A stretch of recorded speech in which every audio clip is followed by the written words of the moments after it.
Hi అండి. ఏపీలో elections రాబోతున్నాయి కదా, ఏ గవర్నమెంట్ అయితే బాగుంటుంది అనుకుంటున్నారు? ఏ గవర్నమెంట్ అండి, ఇప్పుడు ప్రజలు ఉండేది జగనే ఉన్నారు. ప్రజలు మా జగనే కావాలంటున్నారు. వాళ్ళకి ఏంటంటే సంక్షేమ పథకాలు అధిక అందినాయి. సో ఏంటంటే మళ్ళీ జగనే ఓట్లు వేస్తున్నారు. ఇప్పుడు కాపులు కానీ వాళ్ళు ఏంటంటే వాళ్ళకి బాగా చేస్తున్నారు. సో ఏంటంటే మళ్ళీ జగన్కే ఓట్లు పడతారు. అంటే ఇప్పుడు జగన్ గారు ఒకవైపు ఉన్నారు, మిగతా పార్టీలన్నీ ఒకవైపు అయినాయి కదా, అయినా గెలుస్తారంటారా? అలా గెలుస్తారు, కానీ 175 రావు, కానీ 110 కానీ అలా వస్తాయి. సీట్లు అయితే తగ్గొచ్చు, కానీ మళ్ళీ జగన్ గారు వస్తారంటారు.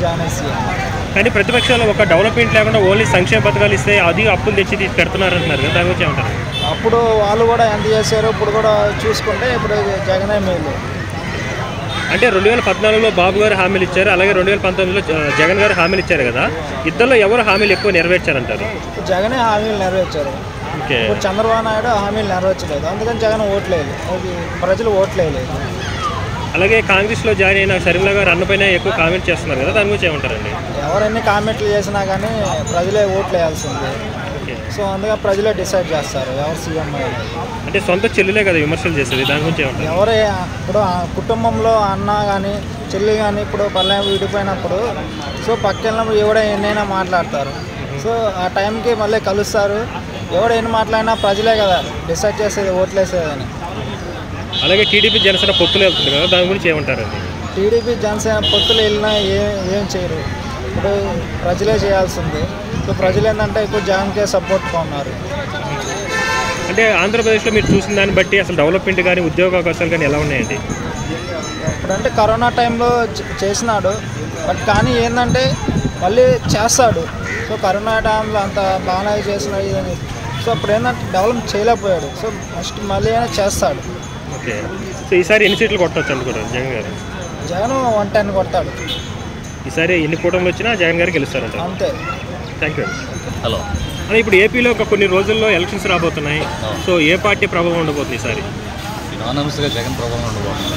ఎందుకంటే ఈ జరుగుతున్న ఈ 4 రోజుల పరిణామ క్రమంలో ఆఫ్టర్ యాత్ర 2 కానీ యాత్ర కొంచెం ఒక నెల ముందు కానీ కొంచెం తేడా కనిపిస్తుంది. వైసీపీ ఏమన్నా డల్ అయ్యే పరిస్థితి ఏదైనా ఉందంటే, కానీ వీళ్ళు గుద్దుకొని సీట్లు గుద్దుకొని చంద్రబాబు నాయుడు ఒక పవన్ కళ్యాణ్ 50 సీట్లు ఇస్తే మేలు అనిపిస్తున్నారు. అయిపోయి డైరెక్ట్గా జగన్ అకౌంట్లో ఉండే పడిపోవాలి. అంటే జగన్ గారికి చంద్రబాబు నాయుడు గారికి పరిపాలనలో తేడా ఏంటంటారండి? జగన్ గారికి చంద్రబాబు నాయుడు గారికి ఇద్దరి మధ్య పరిపాలనలో తేడా ఏంటంటారు అసలు? ఇంప్లిమెంటేషన్ అనేది కాదు. ఓకే, చెప్పామా చేసామా, అది పర్ఫెక్ట్గా చూపించగలిగాడు జగన్.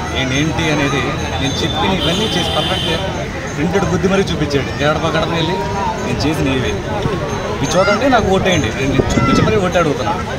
నాకేం గుడ్డుగా వేసి ఓటేయమైనా అట్లా.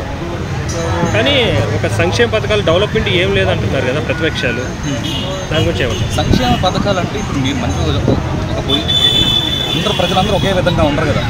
చాలా తక్కువ స్థాయి ఉన్నవాడు ఉంటాడు, రోజుకి 100 రూపాయలు సంపాదించేవాడు ఉంటాడు, రోజుకి 1,00,000 రూపాయలు సంపాదించేవాడు ఉంటాడు, రోజు 10,000 10,000 రూపాయలు సంపాదించాడు. ఆ 10,000 వాడి కుటుంబానికి చాలా ఇంపార్టెంట్.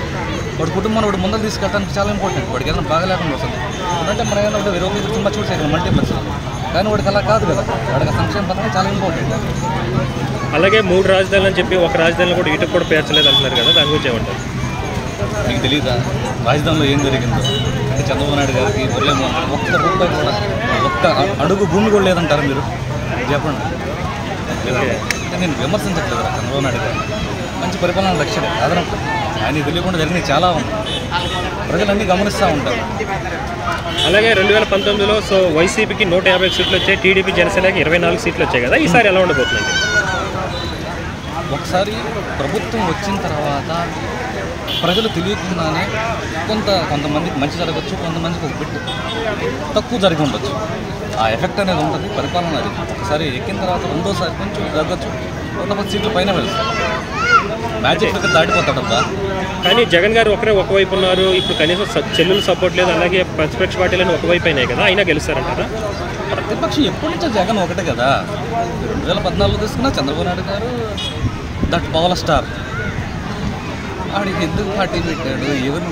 అదేమంటే అంటే మనం పాస్ కాకుండా పర్లేదు, కానీ పక్కన పాస్ కాకూడదు అనే ఎజెండాతో ఉన్నాడు. ఏ రోజు కూడా హిట్ కాలేడు. అయినా కాదు, ఒక పార్టీ పెట్టుకున్నాం 10 ఏళ్ళు పైన అయిపోతుంది. ఈ జెండాను వేరే మోయకుండా వేరే వాటి జెండాలు మోస్తా ఉంటే అది ఎంతవరకు కామన్ సెన్స్ అసలు అడగండి. సో 1 wordలో ఇప్పుడు ఏపీకి నెక్స్ట్ సీఎం ఎవరు అనుకుంటున్నారు? నానమస్గా జగన్మోహన్ రెడ్డి గారు మళ్ళీ